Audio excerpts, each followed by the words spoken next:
এখন হাওড়া স্টেশনে সবার মধ্যে ভিডিও বানাচ্ছি চিল্লে।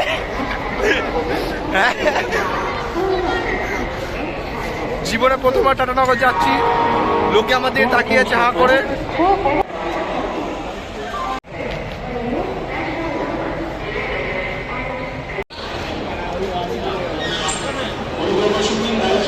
এখন 18 নম্বর প্ল্যাটফর্মে যাচ্ছি, আস্তে আস্তে আস্তে আমরা এখন 18 নম্বর প্ল্যাটফর্মে যাচ্ছি। আমাদের ট্রেন আশা করি 18তে দাঁড় করা রয়েছে।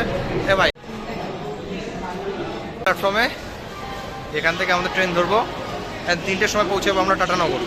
কত ভিড় স্টেশনে।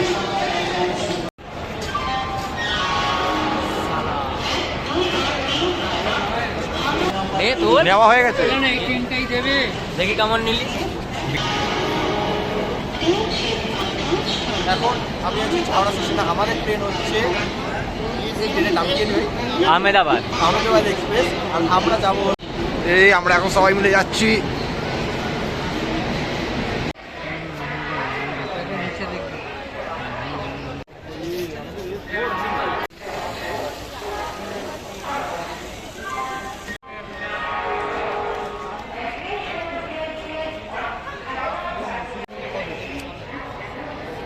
এখন আমরা স্টেশনে দাঁড়িয়ে আছি, এখনো ট্রেন আমাদের ঢোকেনি। ট্রেনের টাইম ছিল 11টা 5-এ আর এখন বাজে 11:30।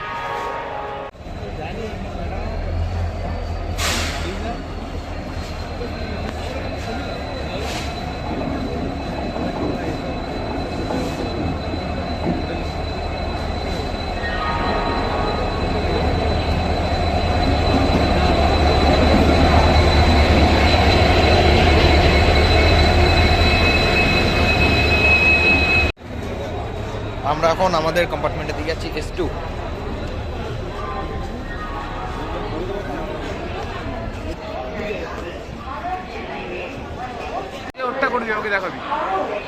আমি এখন ট্রেনে উঠে বসে রয়েছি, যাচ্ছি। তারা 1 মিনিট তারা ভিডিওটা করে নি।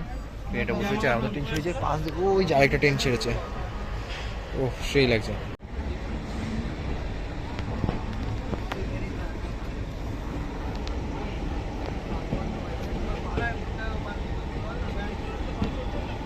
এখান থেকে যাচ্ছি,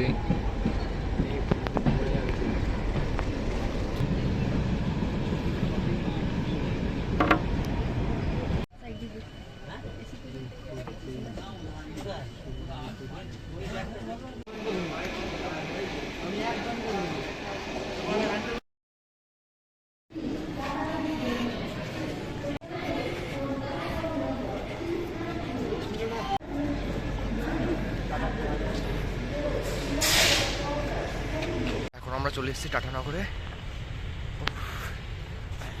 সেই ওয়েদার, ঠান্ডা প্রচুর। যখন দিয়ে এখানে ঢুকেছি প্রচুর ঠান্ডা। এখন আমরা চলে এসেছি, এটা হচ্ছে টাটানগরের জায়গাটা। আর এখন এই যে পাহাড়ের দিকে যাচ্ছি আস্তে আস্তে, রাস্তাটা উঁচু নিচু, হয়তো বুঝতে পারছো দেখে। ও সেই, আর এই দিকে ঠিক পাহাড়টা দেখাচ্ছি, এই যে পাহাড় দেখা যাচ্ছে বিল্ডিং এর ফাঁক দিয়ে একটু।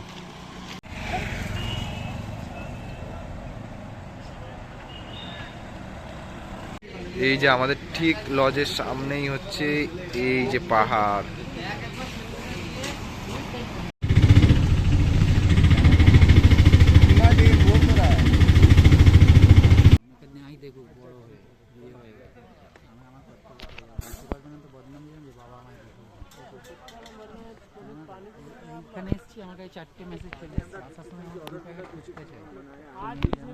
হ্যাঁ, তো আমরা গেছিলাম হচ্ছে ইভেন্টের কাছে। কাজ শেষ হয়ে যাওয়ার পর আমাদের ট্রেন ছিল 4:38-এ। তো আমরা ট্রেন ধরার জন্য কোনো রকম করে তাড়াহুড়োয় গাড়িতে উঠে আমরা সোজা বেরিয়ে পড়ি আবার স্টেশনের দিকে।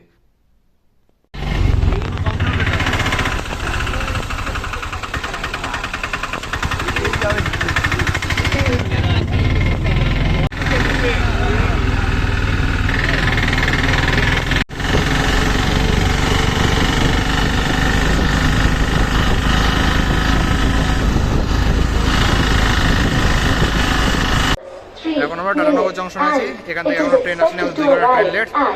আর এখন বাড়ি চলে যাবো। আমাদের ট্রেন হচ্ছে এখন চালু,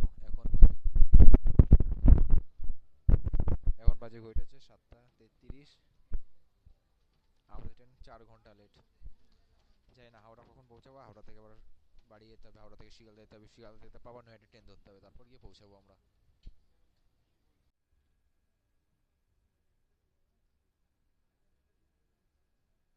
আমাদের যে ট্রেনটা ছিল ট্রেনটা রাত্রি 2টোর সময় আমাদের হাওড়া স্টেশনে পৌঁছে, তারপর হাওড়া স্টেশন থেকে শিয়ালদা আসি গাড়ি করে। তারপর শিয়ালদা থেকে ফার্স্ট ট্রেন 3:20 ট্রেন ধরে আমরা সবাই চলে আসি নয়াটি। বাড়িতে ঢুকতে ঢুকতে মিনিমাম আমার 5টা বেজে গেছিলো। তো এটা ছিল কিছু আমার সেদিনের জার্নি। আর সেদিন আমি হাওড়া স্টেশনের মধ্যে কনফিডেন্সলি ভিডিওতে কথা বলার চেষ্টা করেছি মোবাইলে।